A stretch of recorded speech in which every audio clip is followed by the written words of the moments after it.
आपण बनवणार आहे शेवग्याची शेंग। त्यासाठी आपण तेल टाकून घेऊया, थोडंसं जिरं, नंतर कोथिंबीर आणि लसूण चेचून पूर्ण हलवून घ्यायचं।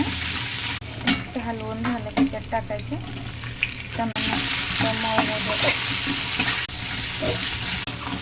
मस्त हलवून झालं की त्यात टाकायचं मसाला हळद आहे, आमचा घरचा मसाला आहे, धनिया पावडर आहे,